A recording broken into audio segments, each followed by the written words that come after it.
Welcome to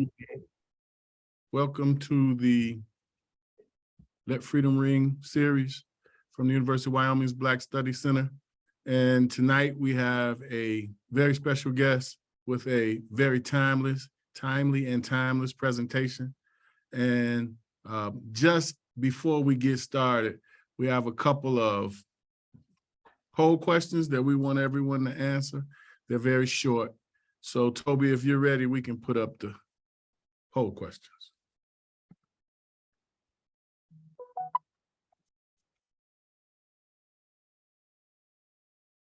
So we ask everybody at home to help us and participate, and please answer the questions.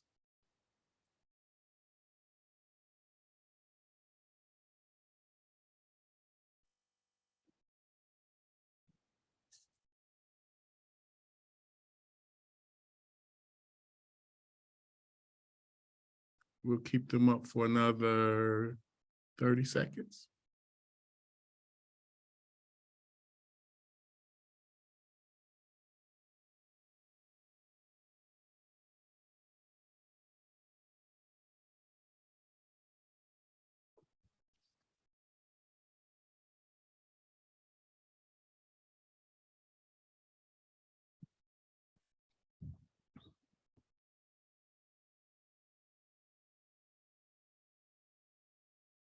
Okay, thank you, Toby.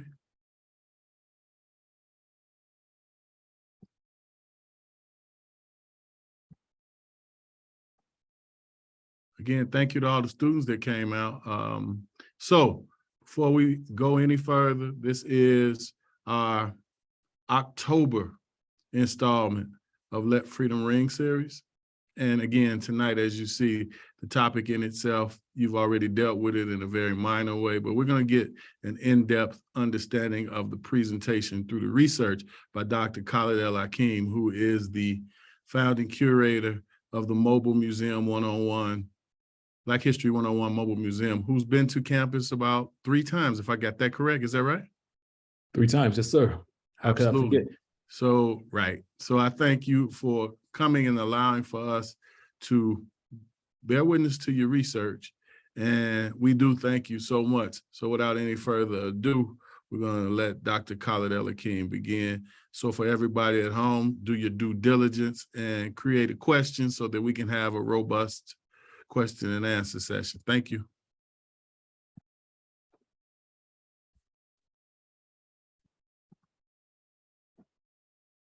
To Dr. Dixon, I'm honored to be with you all again for the 3rd time, actually 4th time, and 2nd time virtually, I believe. Today, I want to share with you all some research I've been doing. Talk to you all about the Black History 101 Mobile Museum and the work around looking at white supremacy and giving you all a conceptual analysis as white supremacy being the root of global racism. And just to center my work, I've been collecting now for over 30 years primary source material around the country, really around the country and several countries outside of the United States. My very first artifact, which people often ask me, what was that first artifact that got you on this road of doing this work? It was this piece here that I found on my very first trip to the South in 1991, after taking an intro to sociology class with a professor who used artifacts such as this to teach about the origins of racism in America. We were on I-75 driving from Michigan down to Daytona Beach for spring break. I was a sophomore, I believe. And we stopped at a gas station, and I walked into the gas station and saw figurines like this. This is 1991. And these figurines really blew my mind when I saw them, because I thought these things were just relics of the past. But here I was in real time in 1991, experiencing up close and personal racism that I'd never expected to experience in my life. So I picked this piece up, and this ended up being that very first piece that eventually became a part of the Black History 101 Mobile Museum. But at this point, this was just an artifact that I just came face to face with and got just as proof and evidence of the reality of racism. The next day, we were on Daytona Beach. I walked through not antique shop, but a gift shop on the beach with some friends. And when I walked into the gift shop, this T-shirt here was actually for sale. Unbelievable. This is 1991, and this T-shirt, our dream came true. The mentality that would have put this on a T-shirt in 1991, again, Black people in America, people of color in America experience racism on a daily basis. Sometimes we don't address it, we experience it, and we just assume sometimes that this is just a part of what the American experience is. But after experiencing this, I knew that it was my duty and my responsibility to bring these conversations up and have discussions with people, and ultimately with the purpose of transforming some hearts and some minds, if possible. And this work still continues over 30 years. In 1995, the Truth and Reconciliation Commission was made up by the UN to explore the underlying reasons behind the events that occurred in Bosnia and South Africa during apartheid. And what they did was they redefined truth in 4 different ways. So these 4 truths that they identified, the first one was the social truth. That's that dominant narrative that we've been given in textbooks, through media, through museums, and so forth.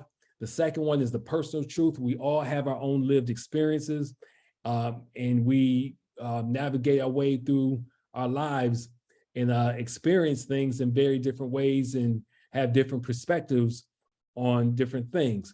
The fourth truth is the facts, just the facts. All right. If we go back to that figurine, it looks like a little Black boy eating watermelon, sitting on a pot, going to the toilet. All right. And it's only about 4 inches tall, but it's a certain color, certain size. And I'm still trying to figure out what the purpose of that piece was. But I think people were selling it just simply as a souvenir and a reminder of people of what the culture was in that area of the South. And then that final truth is the healing truth. That healing truth is that narrative that addresses injustice and empowers the victim.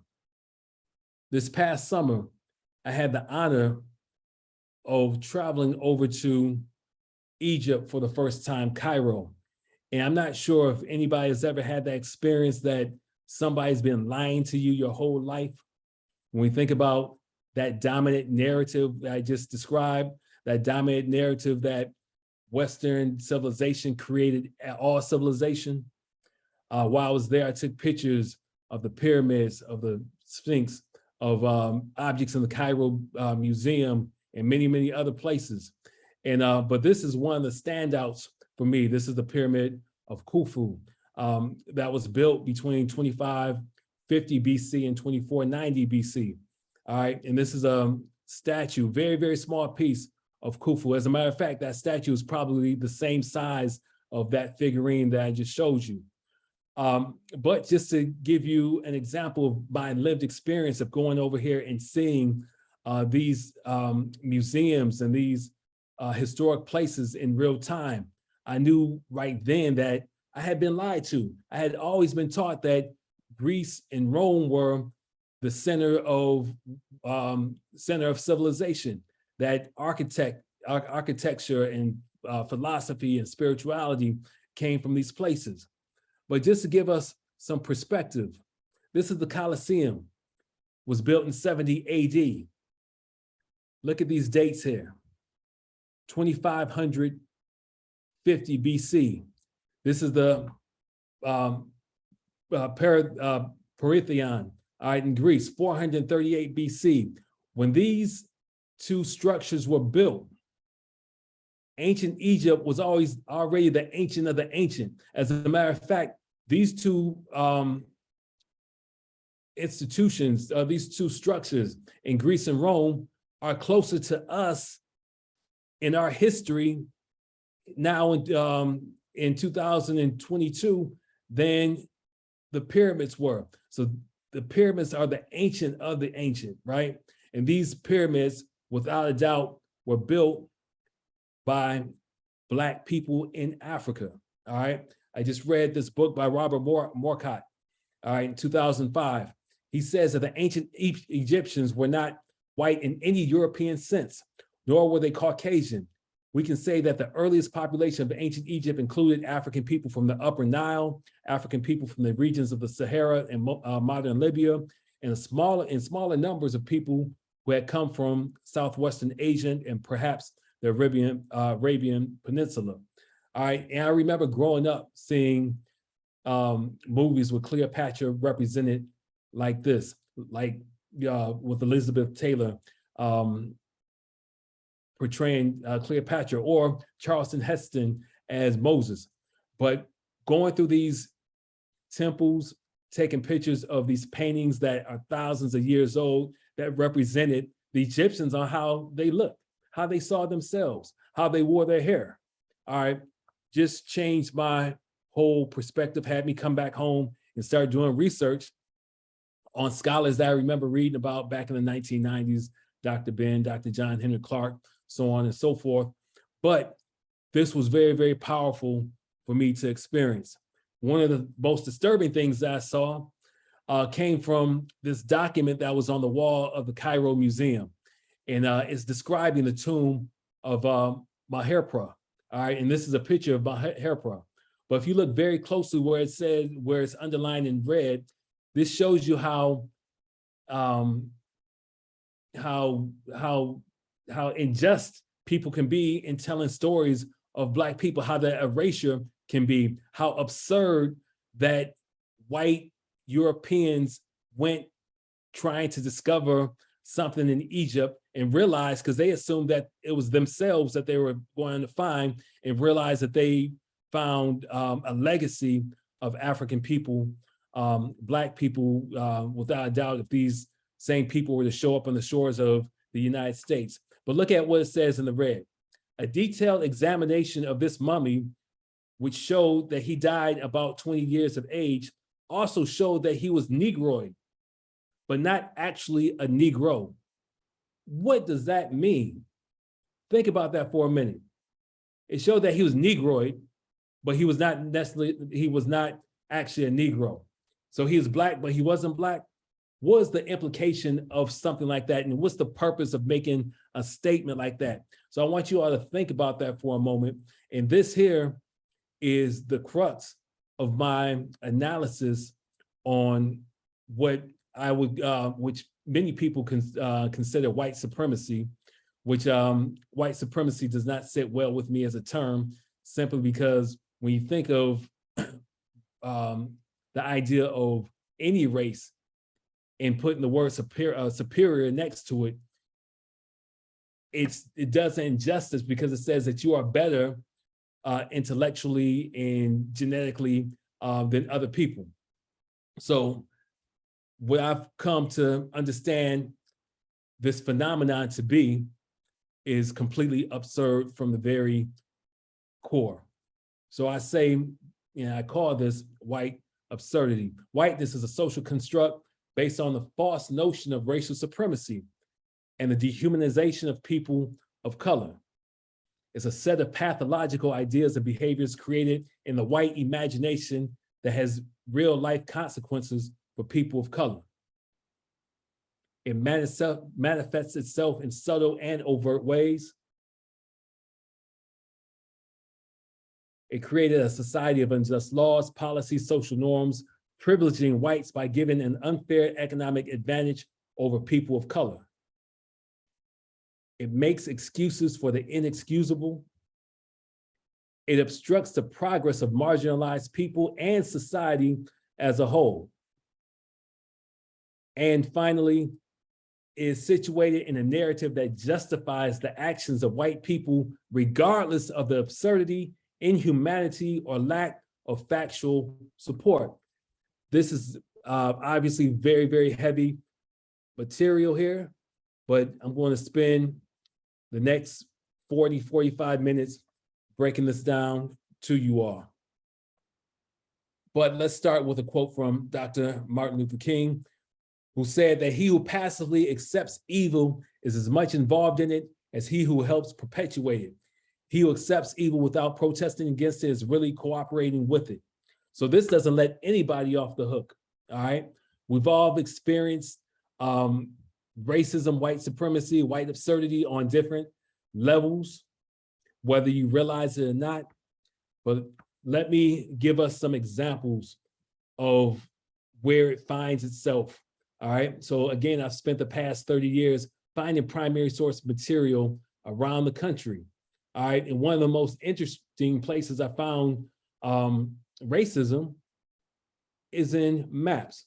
The majority of maps in America before the 1960s used the N-word to label landforms, bodies of water, places, and even vegetation.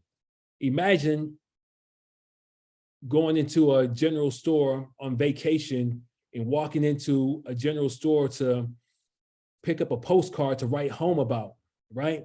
And this postcard here is one of your options. And someone saw cactus, natural vegetation growing in Arizona, and they looked at that and determined in their imaginations that those look like the heads of Black people and called those nigger heads. In Alaska, someone saw the natural formations of a swamp. And within that swamp, people saw this vegetation, and to them, in their imagination, it looked like the heads of Black people. And this is another postcard with this term, Alaska niggerhead swamp. In Virginia, Pennington Gap is a city, but someone saw this natural rock formation that had been around probably for 1 million years plus. And if you look at the very top, what looks like the profile of a man's head, someone saw that and labeled that niggerhead rock. So again, a society across the country, from the north to the south to the east, would look at natural formations in landscapes and put that N-word on it, all right? But this, again, shows the depth of this absurdity that I'm talking about. If you do not understand white supremacy, racism, again, I'm changing that to absurdity. What it is and how it works, everything else that you understand will only confuse you.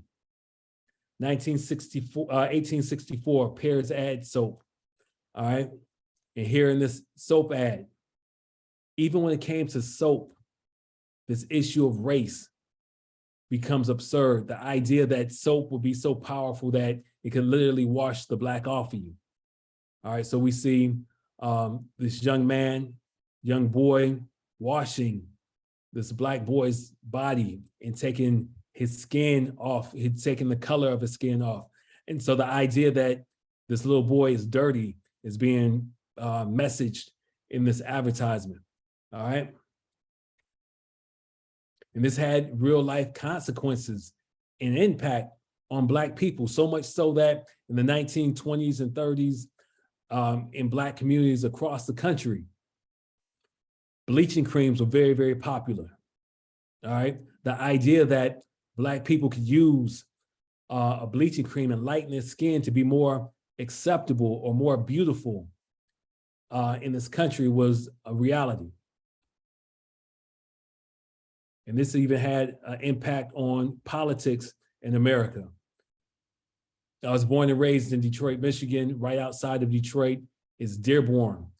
Dearborn, Michigan had for many years a reputation of being one of the most racist cities in Michigan. And a lot of that had to do with this man here, Orville Hubbard.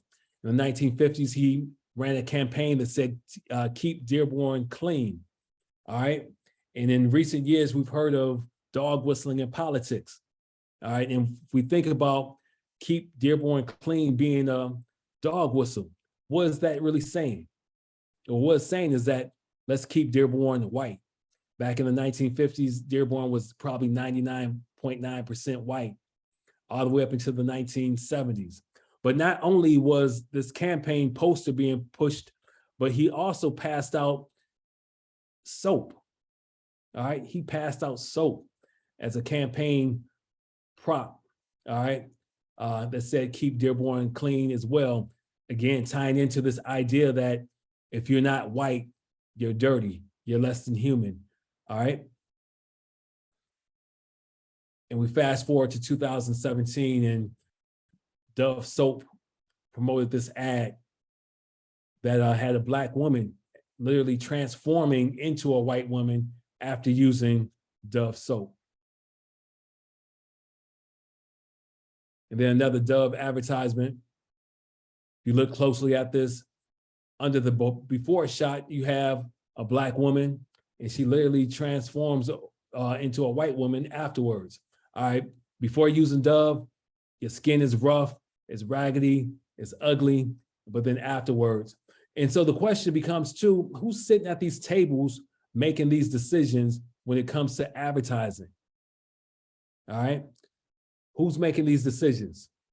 Who's greenlighting these things? Who greenlighted this product here?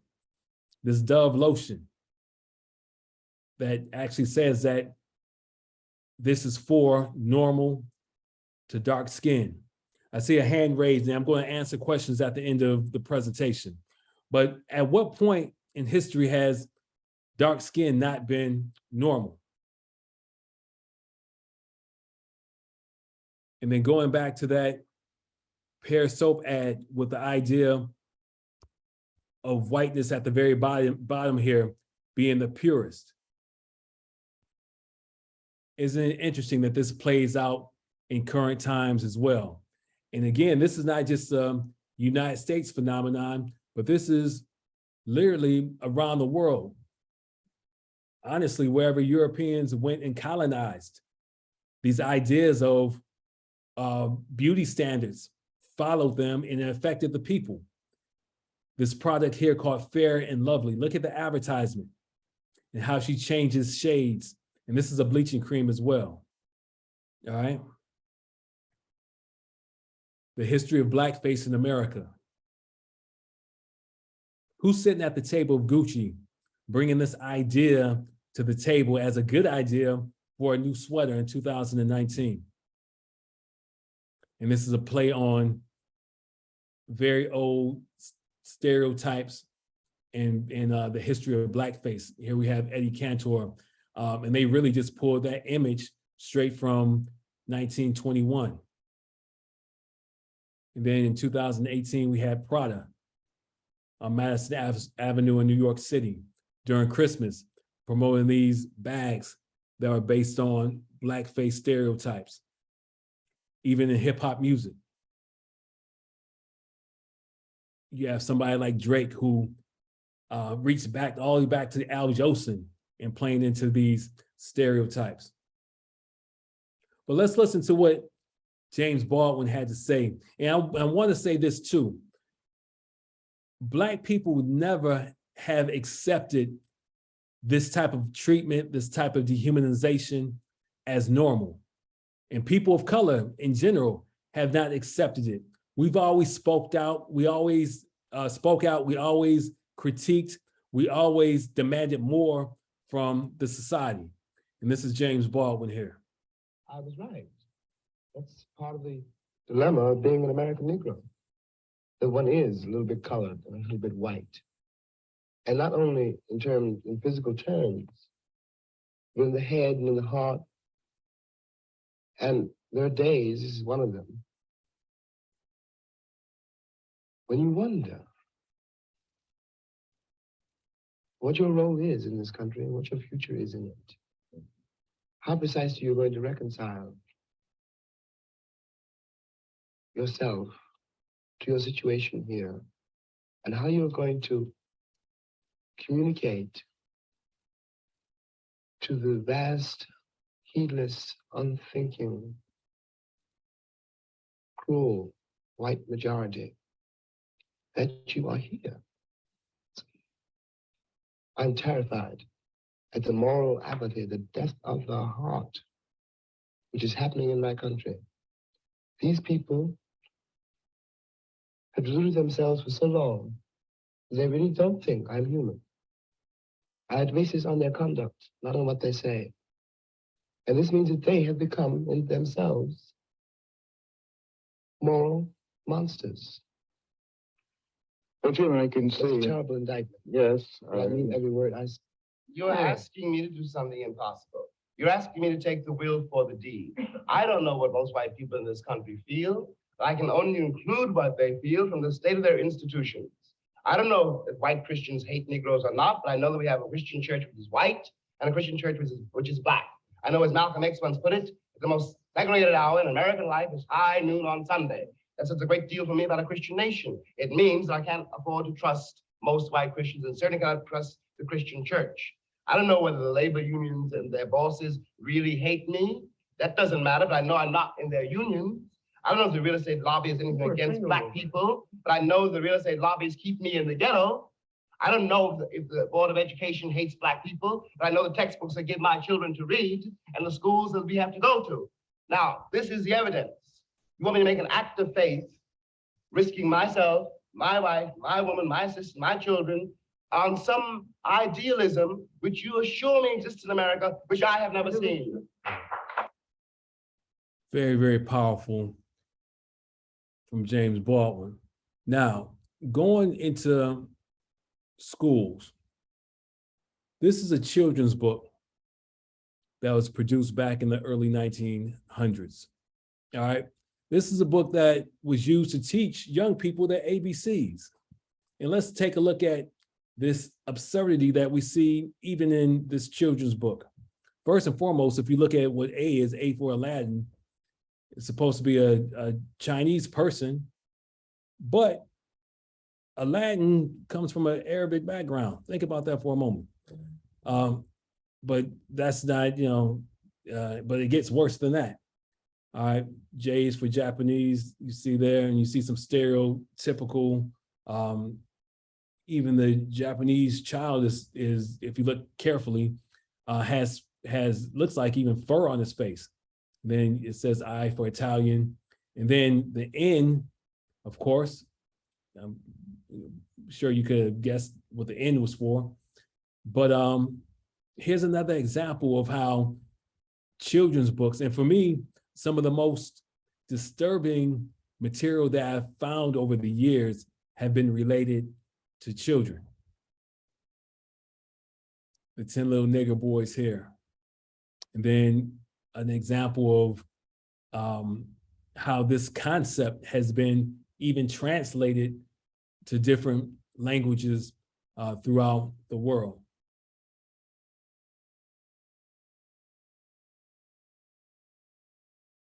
Bringing this up to date. The Million MAGA March was a prelude to what happened on January 6th. But one of the absurd things about what we see with white absurdity, white supremacy, is the idea that they co-opt our slogans, our symbols, our logos. And I mean, it's really, I mean, when you think about it, it's not even creative. This idea of a Million MAGA March actually came from the Million Man March that happened in 1995 in Washington, D.C. It was a day of atonement.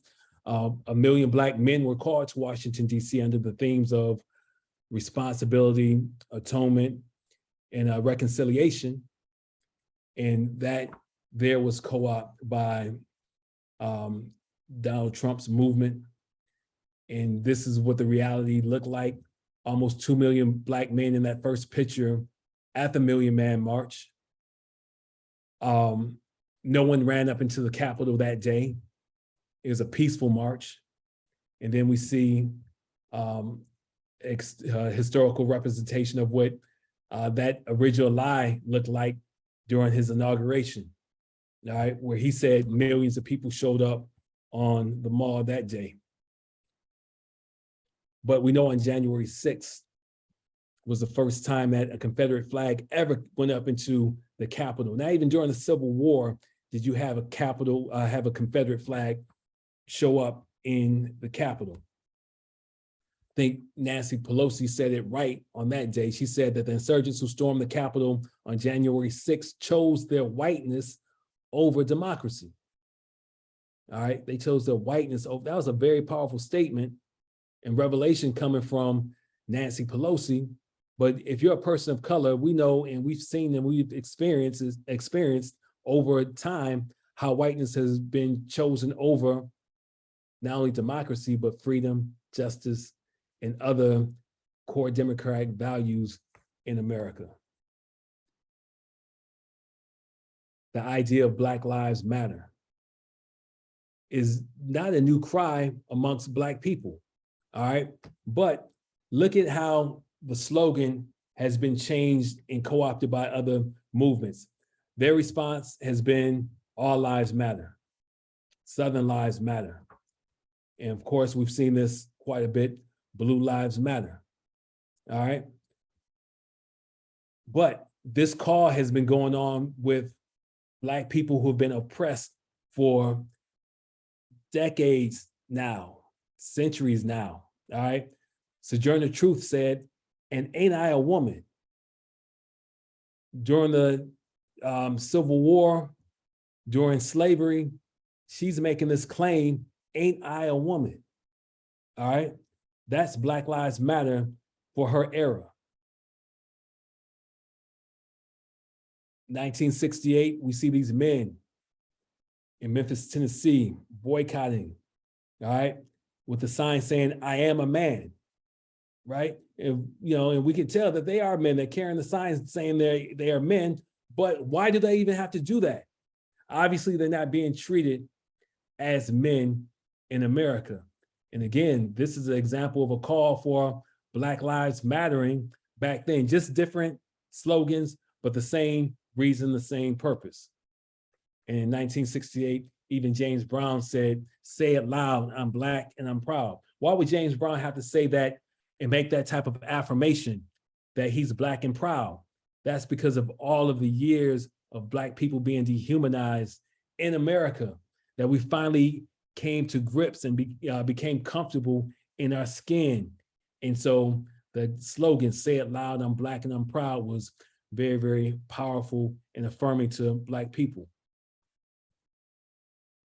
Again, some of the material that I've found over the years that have been related to children have been some of the most disturbing to me. So this one here that uses the word pickaninny, all right?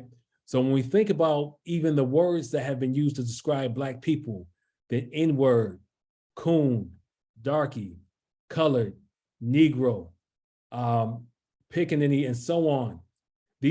All of these words have been used to other Black people, all right, to make us feel as though we're subhuman and to have other people view us as such as well.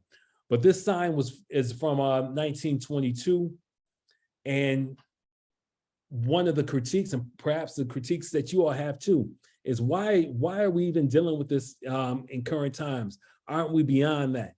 All right, and I have to remind people that no, we're not beyond that, because we see these things pop up in very interesting places around the country. So for example, several years ago, I was in Portland, Oregon, standing in line at a Panera Bread, grabbing some coffee, and this man was standing in front of me, and I had to take a picture of his tattoo. Somewhere in his lived experience, he saw that piece and it resonated so deeply with him that he did what? He tattooed that permanently on his arm. Several years ago, I was at the beach with my daughter and family, enjoying the day at the beach. If you look at my daughter's right arm, right behind her, you'll see a little boy standing there. That little boy was probably about the same age as my younger daughter at the time, and it looked like they were going to play that day, and I wouldn't mind them playing and having a good time on the beach together, you know, because that's what kids do. But what disturbed me was this gentleman standing in the back. And what disturbed me about him were those tattoos on him. First and foremost, I looked at those double lightning bolts on the back of his neck, behind his ear. those double lightning bolts are symbols that mean that he committed some type of act of violence against a person of color at some point in his life. But not only did he have those two lightning bolts, but he also had swastikas. He had one on the stomach and one on his chest as well. And so people have had conversations and dialogue about white privilege for many years now. And I just want to use this and show this as an example of what white privilege looks like. Imagine being so comfortable in public that you feel that you could wear swastikas openly without any fear of consequence of wearing that publicly. All right, so again, this is something very real. It's something that's shocking to see, but this is the society that we're living in right now. This is a cream of wheat advertisement from the early 20s. And this guy just has a whip and he's just beating this man. It says, "Giddy up, uncle." And then we see a child playing with this. You assume that this is an enslaved girl that she's on the back of. But fast forward into current times where, oh, I wanted to show this as well. And here's a young man. Look how people are being indoctrinated into these ideas from very young ages. All right. And I wanted to show this just to give you all examples before I show you current examples of how these things are playing out right now. A lot of people are going to be celebrating the Halloween next week. And Jeffrey Dahmer, the movie is on, or series is on Netflix right now. And look what's happening with young kids in America right now with the Jeffrey Dahmer series on right now and getting ready for Halloween. People are dressing their children up like Jeffrey Dahmer. And if you look at that first picture, he actually has a black foot and black hand in that bucket. How do you explain this? How do you excuse this type of behavior in America? And I'm going to end on this next video of Toni Morrison, and then I want to open up the floor to questions and comments and spend some time and just have some dialogue with you. You, Toni Morrison, Pulitzer Prize winner, successful, honored in the halls of academia, etc., still have that encounter? Yes, I do, Charlie, but let me tell you, that's the wrong question. Okay, what's the right question? How do you feel? Not you, Charlie Rose, but don't you understand that the people who do this thing, who practice racism, are bereft? There is something distorted about the psyche. It's a huge waste, and it's a corruption and a distortion. It's a profound neurosis that nobody examines for what it is. It feels crazy. It is crazy. And it has just as much of a deleterious effect on white people and possibly equal as it does black people. If you can only be tall because somebody's on their knees, then you have a serious problem. And my feeling is white people have a very, very serious problem. And they should start thinking about what they can do about it. Take me out of it. Then give white people some free advice. They're all in my books. Yeah.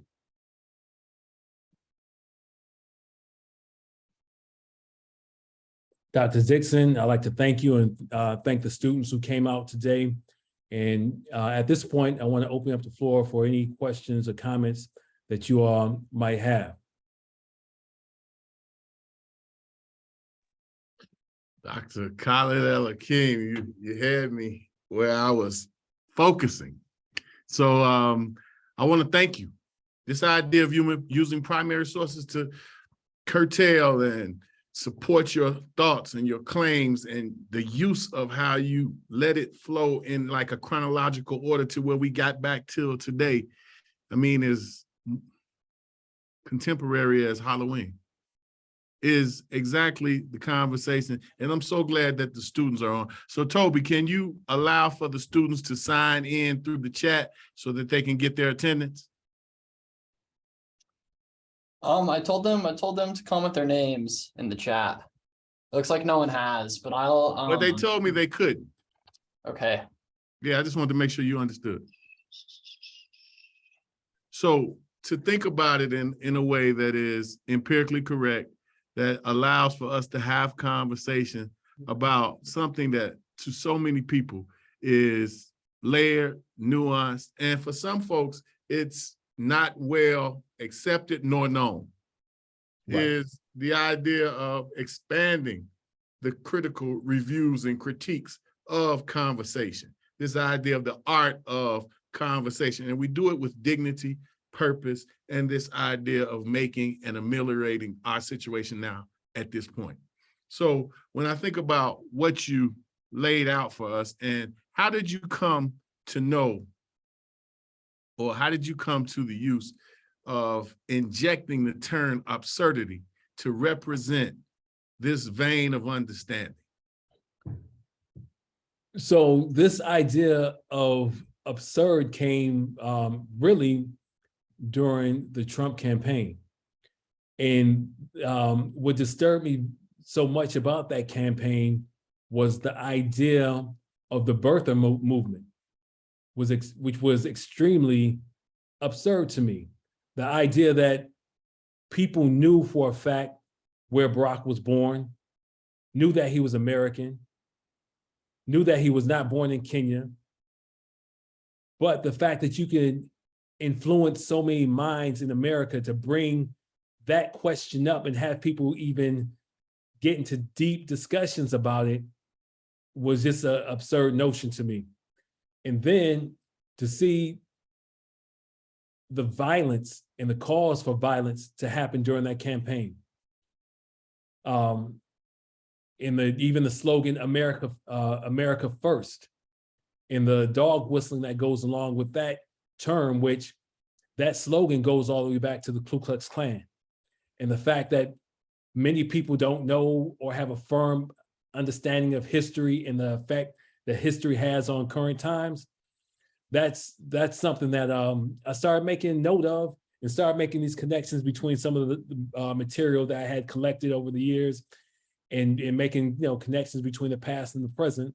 And the idea that these things were just completely absurd. And when you call something, when you say white supremacy, that idea brings up the Ku Klux Klan, Nazis, and the worst part of quote unquote whiteness. So for white people, it's easy for them to point at Nazis, Ku Klux Klan and say, well, I'm not that. All right, well, you might not be that, but what are you then? All right, so there's still people who participate and benefit from this idea of whiteness. And so this, and again, with me saying that this is absurd and false from the very beginning, and I can show you through artifacts how absurd it's been, then that's where the concept came from. Well, thank you for the concept. And before we go any further, make sure that all of you all who are online, I think you're able now to put your name in the chat for your attendance. But what do you say to young college students? Let's say they're taking a class in social justice, and it reads social justice in the 21st century. Mm-hmm. Or they're taking a class that says Introduction to African American Studies, or anything that has to do with expanding a dominant Eurocentric thought. What do you say to them as you pull this together, and why do you come out to speak to them? First and foremost, students should be in a constant state of self-reflection, asking themselves, what side of history do I want to be on? When you're confronted with things that make you feel uncomfortable, you deal with those things, and hopefully going through that process, you will grow. All right. So for me, coming out and speaking to students is an opportunity to challenge them, to educate them, to encourage them to be on the right side of history. So that's the work that I do. Absolutely. I want to open it up to anyone.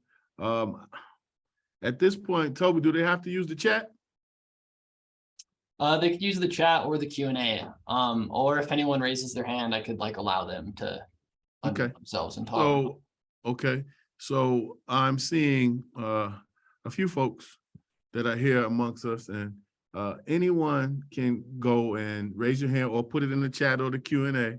But we do want to entertain a few of your questions because it's very important that we have these conversations in what we call a safe space, a brave conversation, a courageous conversation. And I know that this is the part where it gets extremely difficult for people who have had a sort of direct protection from having these conversations. So Dr. el-Hakim, if it's not responded to, I think it's still being internalized. Yeah, so I think we have a question, but I'm also going to put my email address into the chat as well. So you all might want to send me an email. Y'all might, I can put my number in there. You might want to call or text, which is fine. Okay, so Maya, who is a TA here from France for the year, who works she works with me in social justice in the 21st century course. She says, thank you so much for this presentation. May I ask your thoughts on critical race theory? Absolutely. So critical race theory is an idea. It's a response to institutional racism in America. At the core, I think it just asks very simple questions in terms of education. And I'll answer critical race theory in the construct of education. And for me, it just asks a couple simple questions. What voices are being centered, or what's the main dominant narrative in textbooks, for example? And then what voices are missing? And you ask yourself the question, why? And so for me as a middle school teacher, what I did my first day of class was I went into my classroom and I assessed the resources I had, the textbooks, the workbooks, and looked at what was present, and then through a critical lens, looked at the voices that were missing. And not just the point of view of African Americans, but the point of view of Asian Americans, Native Americans, and other folks too. I mean, and we can look at we can use critical race theory as well to look at even students who are from just different marginalized groups in general.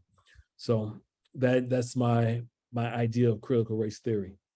Okay, to go off, which real quick too. I take it further than theory because my work is practice. All right. So what I do is critical race theory in practice. And I actually have taken it a step further because I believe in healing. So I call this critical race healing. All right. So it's not just a theory, it's practice and it's healing. Because for folks who have gone through the museum and experienced it, people often talk about how they've been transformed and healed from the experience. Not just African American, but white people who've experienced the museum as well. And I'm sure Dr. Dixon can testify to that as well. Absolutely.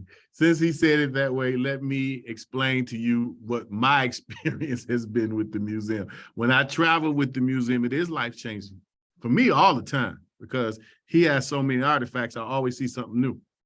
And the idea of traveling with the museum and to understand this transformation, I've seen people walk in with a look upon their face that is looking like I'm going to observe knowledge, and other folks who look like, and this is my take on it, like they're going through the museum with this coat of armor, not being able to interpret and accept it in a way that will be life-changing. And I see both of those folks come out, and I've seen them come out in tears.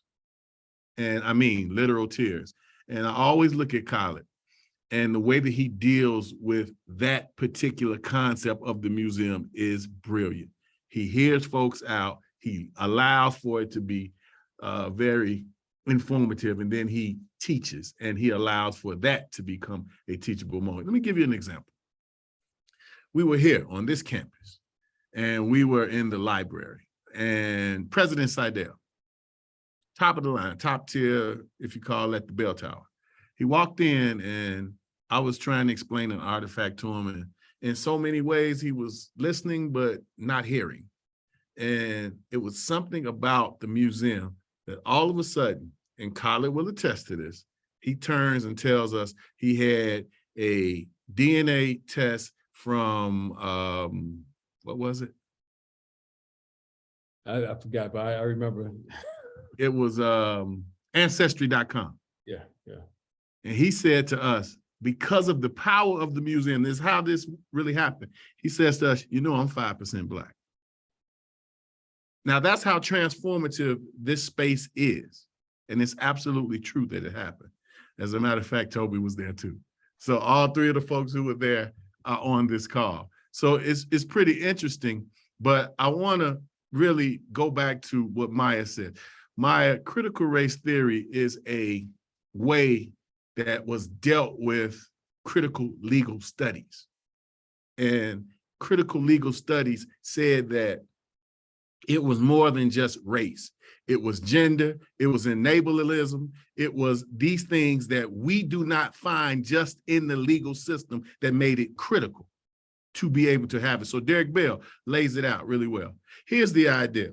Critical race theory talks about America being a criminal settler colony. Critical race theory explains to us that with the 13th, 14th, and 15th Amendment, with the 13th Amendment, there's an exception clause. That's what critical race theory does. With the 14th Amendment, when we talk about rights of citizens and this due process, which never really happens. So it puts a set of circumstances that seem to be hidden inside of this legal mind, this legal mindset, and it brings it to the forefront and creates a different kind of narrative. If you really want to understand critical race theory, one of the authors is David Peller. Another one of the authors is Cheryl Harris, and she writes about, in the Harvard Law Review, she writes about whiteness as property. Between those two thoughts, it will get you moving towards what critical race theory really is. What critical race theory says is, in many ways, and this is a very compound way of explaining it, is that we can't get past race because we have never in America really gotten to the core of race. So that being the case, we want to see if we have any more questions here and make sure everybody signs in the chat. But wrapping it up here, Dr. el-Hakim, you and I have seen enough to have this conversation in this space. How does it feel for you as you wrap up to have this experience with a space such as monolithic and monochromatic as Wyoming, where you feel like, you know, you've been here enough times that this is part of not only just your journey, but this is something maybe you didn't see coming? Well, I think Wyoming was my 41st state that I've traveled to. And never thought that I would ever make it to Wyoming. I never thought I would make it to Wyoming. But coming to Wyoming, it opened me up in a different in different ways. I tell you, the museum, the Museum of American Heritage, is that American Heritage Center? American Heritage Center, powerful resource, incredible archive, but with the work that I do with museums, the idea that this museum can challenge and have an impact on larger museums, and challenge them to be more inclusive. So some of the conversations I had with folks that work over there was about how can we be more inclusive in terms of museum spaces. But engaging the students, the times that I was there on campus, was a beautiful experience. Coming from Detroit, I could have made the assumption that there were nobody of color period in Wyoming, but to meet people from various backgrounds in Wyoming and engage people at the public library in Laramie, it was a powerful experience, and I felt that I genuinely engaged people and touched people in real ways, and people appreciated it. I got many emails and phone calls from people in Laramie, and so this is a part of the work. I told my wife many years ago when I started this, when I was going to leave, when I left my full-time job, that I would be willing to go wherever wherever I was invited, I would go. And so I couldn't have saw Laramie 10 years ago, but the fact that I've been there several times, I think I've had some very great, genuine experiences there, and look forward to coming back anytime. So I thank you for the opportunity, and even the teacher workshops that we did there too. I got some emails from the teachers there, and some of the teachers actually took some of the material that I gave them and used it in their classrooms, which is an honor. The idea that people have seen things of value that they could use in the classroom to help them with their work is a beautiful thing. So again, I thank you for the opportunity, Dr. Dixon. Yeah, I just want to be clear. These spaces are transformational, which means like tonight, if there was Toby, hold on one second. Toby has a question. If we have this understanding of making the space more inclusive through what they call brave and courageous conversations, for me, I know that, the mere presence, or what they call the Negro question, what should be done with the presence of the troublesome Negro for maximum exploitation, is always a part of my daily rhythms here. Mm-hmm. So to be a part of continuing to guide these conversations through the lens of the most oppressed there's this wall that goes up. There's this understanding that folks can be from diversity, equity, and inclusion and not think, or because of white privilege, because of white superiority, not show up to a space like this where we should be having these conversations, where we continue to offer opportunities for folks to, in certain positions, to become more conscious about cultural connections outside of the Eurocentric thought. So when we have these spaces, there's always, and I heard a wise man once say, the Honorable Minister Louis Farrakhan said that opposition is ordained. Mm-hmm. So being here in itself, for me, is always a critical place to be self-reflective. But then there's some times where I can't add up to the extent of the absurdity that I'm exposed to daily. So Yeah, I think about the students. I think about the students and how that in itself is the therapeutic space where we can see transformational identities. We can see this idea, because a lot of students will tell you, I've never heard any of this. Mm-hmm. Yeah, for me, it's a reminder of what Kwame Ture said, that the struggle is eternal, that this is something that we're going to always be engaged in. And it's something that we have to remind our students of as well, simply because this is not something that we just, it ends. It's not something that we get to. We celebrate the achievements that we have in some of the progress, but we don't ever get comfortable with thinking that we've arrived. All right, there's no arrival. All right, there's something that we always have to be constantly engaged in, making sure that we take the temperature of who's the most oppressed in the society. All right, as college educated folks, we should be looking around, not for ourselves, but trying to find where we can help, where can we be of service in the society. So, Toby? Yeah, I just had a question real quick. So I saw a headline the other day about a high school in my hometown over in Cheyenne. It's about 45 minutes from Laramie. So this teacher had a picture of a KKK parade on her desk. And a bunch of students reported it, right? And her narrative was kind of, oh, my grandma took that picture. I used it to teach history, da da da da da. Preliminary investigation so far is like, oh yeah, the picture hasn't been used to teach anything in the past year, right?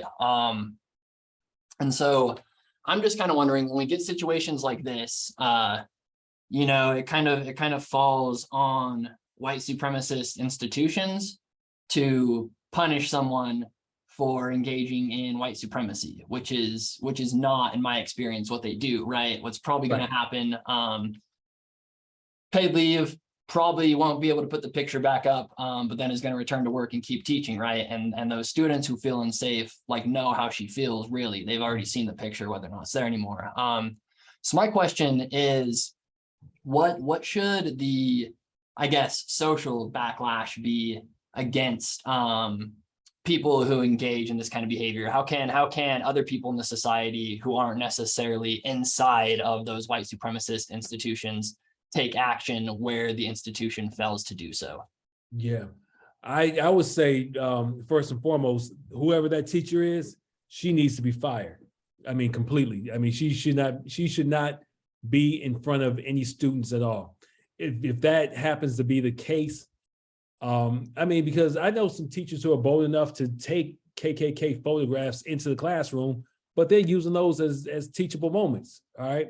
And I mean, there's one thing, you know, I travel with some of this type of material. It's one thing to take chains from slavery into a classroom and use them as a teaching tool, but it takes on a whole different type of meaning when you have those same chains and you're putting them on students and having them act out, you know, running away from slavery or acting out a slave auction in class.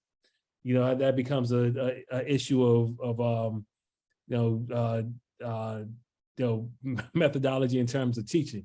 But if she just plain and simple has a Klan photograph on her desk, she should not be in the classroom teaching kids. I mean, because the damage that's done for a young person who experiences that, you can't take away that trauma. All right. So in terms of social backlash for that, what should happen? People in the community should be organizing and demanding for her to be removed from the classroom. There's no reason why she should be in the classroom under those circumstances at all. So we got one more to end with. I guess this is from Maya, and she's asking about the 2 questions from the survey. And what part can I answer about that? I see what you're saying. Is it part of a current study? Yes, part of a current study, but it's so relevant, Maya, to this conversation that we wanted to give some focus from the very beginning so that we would flow right into and temper it correctly, this presentation that we just were blessed with. So it's a peppering, if you will, of understanding that led us to, hopefully, this deeper understanding of what Dr. Khalid el-Hakim brought us today. And again, I want to thank you for taking your time. I know now you're getting a little used to Wyoming, and whether it be virtual, whether it be in the summertime, whether it be in the snow, you've seen most of it. So as you would wrap up today, hold on, I think that's it. As we wrap up today, your advice for students. My advice for students is anything that you all saw today that made you feel uncomfortable, things that sparked your interest, go do some more research. All right. You're not going to learn everything that you need to know about Black history or racism within, one conversation, one presentation. But whatever that was that resonated with you, take that use that as an opportunity to go do some further research and dig a little bit deeper. And again, ask yourself, what side of history do you want to be on in this day and time? Okay. Thank you again so much. And we're very privileged to have had this conversation again tonight. For all clarity and for all the non-believers, if you will, we are indeed attuned to what a Black Study Center should and can do in a rural area. And this is, if I got it right, Toby, installment 33 of our virtual presentations. I think so. Okay, yeah, virtual presentation, not counting those in person. So number 33, which means to us, we are going to continue, but this idea has been moved to a point where it's prominent, even though the marginalization takes place. But again, opposition is ordained. So we thank you so much, Dr. Khalid el-Hakim, and all of you all who came out tonight. So we're going to sign off now. Thank you all so much.